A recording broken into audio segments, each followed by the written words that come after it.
Dios Todopoderoso no deja nada sin castigos ni recompensas. Todo tiene una retribución. Y esto lo aprendemos del sistema de castigos y recompensa. Durante el siglo XVIII, el deísmo se aceptaba y propagaba rápidamente en la élite intelectual en países como Inglaterra, Francia y el continente de América. Muchos aceptaban y acogían esta nueva forma de creer en Dios y de entender cómo Dios interactúa con el mundo. La mayoría de los padres de la patria de los Estados Unidos, como Franklin, eran deístas. ¿Y qué es el deísmo? El deísmo es la creencia de que Dios existe y que creó el mundo. Sí, ellos dicen Dios existe y creó el mundo, pero que no interviene en sus asuntos directamente. Los deístas tienen una visión de un Dios distante, de un Dios lejos, de un viejito con unas gafas gruesas que casi no ve. Un Dios distante, y aunque hoy no hay muchas personas que se denominan deístas, no hay muchos que dicen yo soy deísta filosófico, sí hay muchas personas que continúan preguntándose lo mismo que puso a caminar el movimiento de los deístas.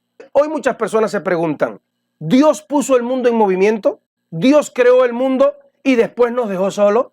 Entonces el deísmo manifiesta que Dios creó el mundo y que luego nos dejó solo. El deísmo proyecta a Dios como lejano, como distante, como impersonal, como inaccesible. Es la idea de que Dios puso el mundo en movimiento y después lo deja a su propia suerte, guiado solo por las leyes de la física, la biología, la química y otras leyes naturales similares. Pero, ¿esto es verdad? Mire, esto no es algo misterioso de otros tiempos y otro mundo. Aquí en este país, un pastor de más de 40 años de ministerio, estábamos discutiendo y él me dijo, Dios creó al mundo, Dios nos creó, eso es verdad. Pero al igual que tú pones un programa en el computador a instalarse y vienes de vez en cuando para ver si va bien o va mal, así es Dios. Él nos creó y se va y viene de vez en cuando para ver cómo vamos nosotros. Un pastor de una iglesia de sana doctrina decir esto, eso es deísmo. Eso que cree es una forma rara de deísmo. El deísmo, para mi opinión, tiene dos verdades, dos fortalezas, es decir, dos cosas buenas. La primera, que cree en Dios. Por lo menos creen en Dios, porque no es ateo como la mayoría del mundo hoy. La mayoría del mundo es ateo, pero los deístas creen en Dios, o los que tienen una corriente deísta. Y la segunda es que el deísmo confronta al ser humano porque lo hace responsable de los problemas y las desgracias que hay en el mundo. Es como si los deístas dijeran, sí, Dios creó el mundo y lo puso en movimiento y lo ha dejado a nuestra responsabilidad. No podemos culpar a Dios de nuestros problemas, son nuestras culpas, son culpa de nosotros los seres humanos. Y en eso admite la responsabilidad del hombre en el desastre del mundo de hoy. Pero lo negativo, lo que no es correcto es que si fuera así, tampoco podríamos contar con Dios para que arregle las cosas. Nos correspondería a nosotros, seríamos responsables del destino de nuestras vidas, de nuestra familia, de nuestras ciudades y del planeta. Más que responsabilidad, sería independencia de Dios, sería como querernos independizar de Dios.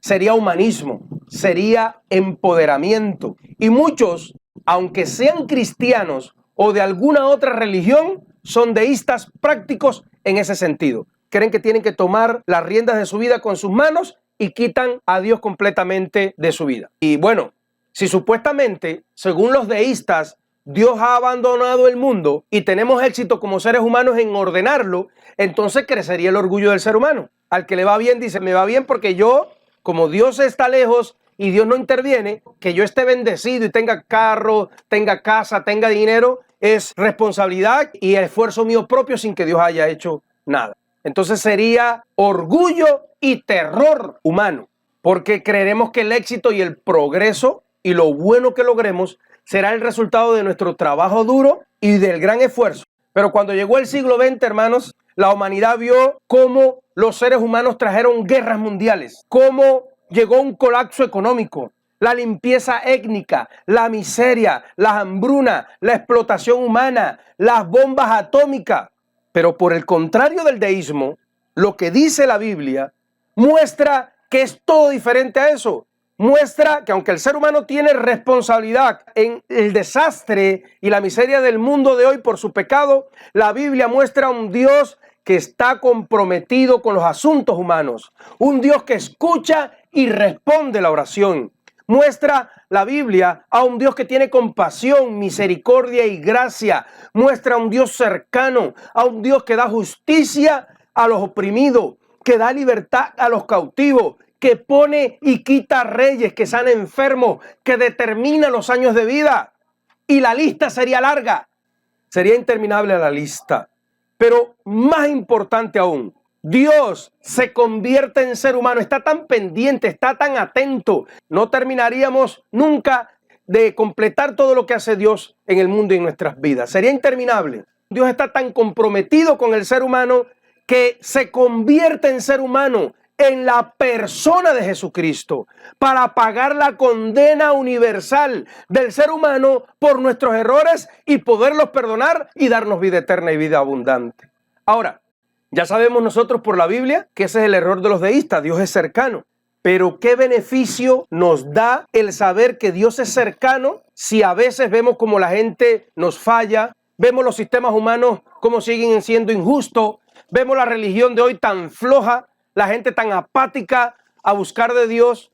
El deterioro del mundo hace parecer que Dios no está haciendo nada para ayudarnos. Debemos saber que Dios Todopoderoso no deja nada sin castigos ni recompensas. Todo en detalle va a ser castigado y va a ser recompensado. Todo tiene una retribución. Es como cuando usted deja a sus niños, deja una cámara de seguridad y ellos creen que están solos y están acabando. Y cuando usted llega, ellos tienen que pagar escondederos a peso. Dios no va a dejar nada por fuera. Y esto lo aprendemos del sistema de castigos y recompensa. ¿De dónde sacamos esto? Tenemos que demostrarlo por la Biblia, porque dijimos que todo esto lo decía la Biblia. Pues de la Biblia, que es la palabra de Dios, como dijimos, la cual nos dice a qué nivel tan profundo interviene e interactúa Dios con el mundo. Empecemos con Deuteronomio 4:35. Dice allí: a ti te fue mostrado para que supieses que Jehová es Dios y no hay más fuera de él. Reina Valera 1960. Analizado desde muchas traducciones y desde el original hebreo, Jehová es Dios y no hay más fuera de él, se puede asumir, no hay nada como él. No hay ninguno al lado de él. No hay otro fuera de él. No hay más fuera de él. La Biblia del Oso dice, en ese mismo Deuteronomio 4:35, a ti te fue mostrado para que supieses que el Señor es Dios y no hay nadie más fuera de él. Esta frase sugiere un concepto más profundo que el que tal vez tenemos ahora los creyentes. Este concepto profundo es el que viene también del pensamiento semítico y que tiene ahora una gran parte del judaísmo. Y es creer que el Todopoderoso nos creó, sí, pero no está lejos y no nos mira de vez en cuando como un viejito con espejuelos, con gafas gruesas y una larga barba blanca, sino que estamos contenidos en Él, que estamos dentro de Él, que estamos en Él. Ese es otro concepto diferente. ¿Y por qué lo decimos? Porque nada en el universo se sale del Espíritu de Dios. Segunda de Crónicas 2:6. Mas, ¿quién será capaz de edificarle casa, siendo que los cielos de los cielos y los cielos de los cielos no pueden contenerlo? Tal como un bebé cuando una mujer está embarazada, que puede hasta sentir el bebé, por lo que puede estar pendiente del feto. Así estamos en Dios. Romanos 8:22. Porque sabemos que toda la creación gime a una, y a una está con dolores de parto hasta ahora. Yo lo veo tal como un pez en el acuario, que tiene agua por fuera, agua por dentro, está en el agua. Lo veo tal vez como un ave en el aire. Pablo apoya este mismo concepto. En un mensaje a los atenienses dice, Hechos 17:28, porque en Él vivimos, está hablando de Dios, en Él, en Dios, porque en Él vivimos y nos movemos y somos Como alguno de vuestros propios poetas también ha dicho, linaje suyo somos. En otra traducción, la Reina Valera de 1862 dice, porque en Él vivimos y nos movemos y tenemos nuestro ser. Dice en la Biblia, pueblo de Dios, en Él vivimos y nos movemos y existimos. ¿Cómo hizo Pablo para entender que el universo y el mundo está contenido en Dios? Cuando eso no se conocía en las teorías de la materia oscura, no se hablaba como hace unos años atrás del éter, o hoy de la materia oscura o de las fuerzas oscuras. No se hablaba de nada de eso. ¿Cómo Pablo pudo conocer que todo este mundo material está contenido en algo y que ese algo es Dios? ¿Y qué consecuencia trae para la humanidad y el universo que estemos dentro de Dios, que estemos contenidos en Él, que estemos dentro de Él? Pues como Él es todopoderoso y tiene ese gran poder de generarnos, de producirnos, de sostenernos dentro de Él, también puede estar tan pendiente de nosotros en todos los sentidos. Dios está pendiente de usted en todos los sentidos. Eso es lo que nos debería traer. Este conocimiento, esta verdad tan poderosa, nos debería traer esa realidad, que estamos en Dios y que por lo tanto está atento, pendiente a nosotros en todos los detalles y en todos los sentidos. Por ejemplo, en relación a los sucesos de la vida o en la realidad cotidiana, las Escrituras dicen, por ejemplo, en el Salmo 105:7, la Biblia latinoamericana, Él es Jehová nuestro Dios y en toda la tierra están sus juicios. ¿En cuántas partes de la tierra están los juicios de Dios? En todas. Dice que en toda parte. Mire cómo dice la Biblia Jerusalén 2001. Él es Jehová, es nuestro Dios y sus juicios afectan toda la tierra. Y mire cómo dice en otras traducciones, en casi todas. Él es el Señor, es nuestro Dios. Sus decisiones tocan toda la tierra. Quiere decir que todo lo que sucede, esto significa que todo lo que sucede diariamente en el universo, incluyendo nuestro pequeño mundo individual, que a veces nos parece que nadie nos está viendo, que Dios no está o que podemos hacer lo que queremos. Incluso ese pequeño mundo individual nuestro hacen parte de los juicios o las decisiones del Creador, Dios Todopoderoso. Es decir, los juicios o las decisiones del Creador también dirigen y determinan nuestro pequeño mundo individual.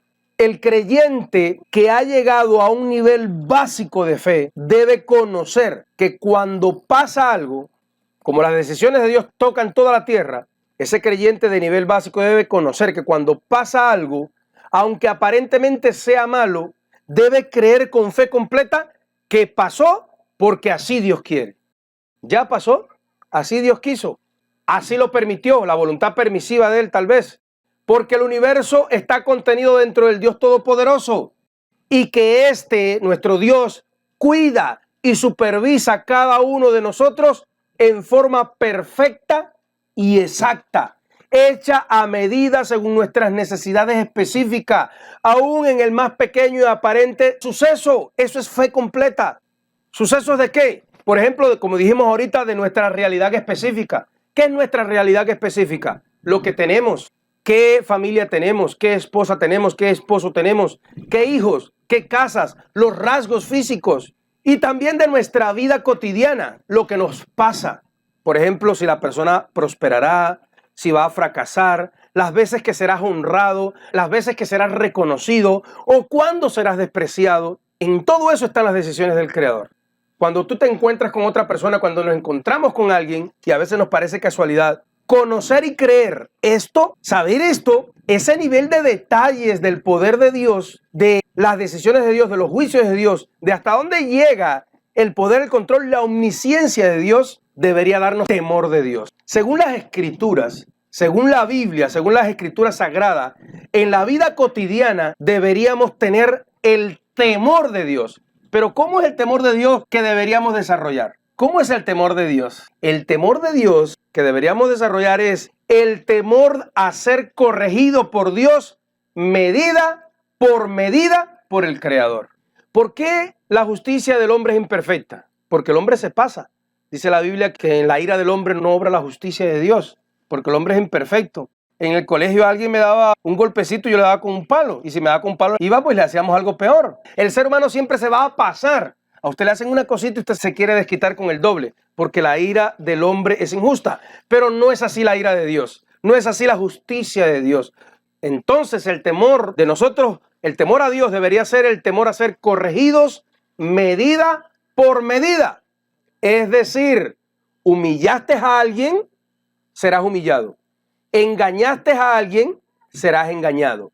Lo mismo que hiciste a otros, Dios te lo va a hacer a ti. Pero como eres hijo de Dios, con un poquito más de rigor.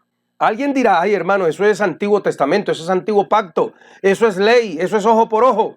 Dios no te da permiso para vengarte. Lo dice el Antiguo Testamento y el Nuevo. Eso es verdad. Dios no te da permiso para vengarte, pero Él sí tiene la autoridad de corregir. Y la Biblia a veces llama esa palabra corrección como venganza. ¿Ya entiende por qué esas películas se llaman Los Vengadores? Deuteronomio 32:35, ¿qué dijo Dios allí? Mía es la venganza y la retribución. En su soberanía, Dios tiene la autoridad de corregir como el padre al hijo. Es como cuando tú le dices a tus hijos que todos son de la misma edad y no hay uno más grande. O el más grande tiene el cerebro más chiquito que los demás. Y usted le dice, no me le pegue al menor, no le vayas a pegar. Pero usted siendo el padre, usted sí tiene la autoridad de llegar y corregirlos medida por medida. ¿Qué usted hizo? Hizo 3 cosas mal, venga 3 correazos. Usted hizo 10 cosas mal, vengan 10 correazos. Usted golpeó a su hermano 20 veces, ahí eso es lo que tiene. Dios lo hace medida por medida. Entonces en su soberanía lo hace así. Y medida por medida, desde el hebreo se dice midad keneged midad. Y no solo está en el Antiguo Pacto. La gente podría decir eso es ley, eso es Antiguo Testamento. En el Nuevo Pacto está más veces. Por ejemplo, Romanos 12:19 dice, no os venguéis vosotros mismos, amados míos, sino dejad lugar a la ira de Dios, porque escrito está, mía es la venganza, yo pagaré, dice el Señor. ¿Ve que trata la corrección como venganza? Para nosotros la palabra venganza es una palabra vil, una palabra negativa, pero aquí la Biblia lo usa como retribución. Mía es la retribución, mía es la venganza. Yo le voy a dar a cada cual lo que merece. Según el apóstol Pablo, está claro, Dios no nos da permiso para vengarnos. Dice, no os venguéis vosotros mismos, hermanos míos, no tomen venganza. Pero dice que Dios sí tiene autoridad, porque dice, dejad lugar para la ira de Dios, para la venganza de Dios, porque Él dijo, yo me voy a vengar, yo voy a dar la retribución. Es decir, Dios no nos da el permiso para vengarnos, pero Él sí tiene la autoridad para hacerlo en su justa medida, como usted con sus hijos. No le da permiso para pegarle al hermano, pero usted sí viene y le pega a los dos, porque usted lo hace de manera más justa que ellos. El Padre que es justo, que es correcto. Y como Dios es justo, es el mejor Padre, nosotros siendo malos somos a veces buenos padres. ¿Cuánto más nuestro Padre celestial? Según el apóstol Pablo, esto está muy claro. En Hebreos 10:30 también lo dice. Dice allí, pues conocemos al que dijo, mía es la venganza, yo daré el pago, dice el Señor. Y otra vez, el Señor juzgará a su pueblo. El apóstol Pablo amplía el concepto, este concepto, cuando dice que esa venganza o castigo o disciplina, Dios lo hace medida por medida. Pablo lo explica, medida por medida, midad keneged midad. Cuando nos dice en Gálatas 6:7, no os engañéis, Dios no puede ser burlado, porque todo lo que el hombre sembrare, eso segará. Entonces, oiga esto, lo mismo que haces, lo mismo que siembras en otros, es lo que recoges, dice la Biblia, es lo que recibes. Lo mismo que haces a otros es lo que recoges.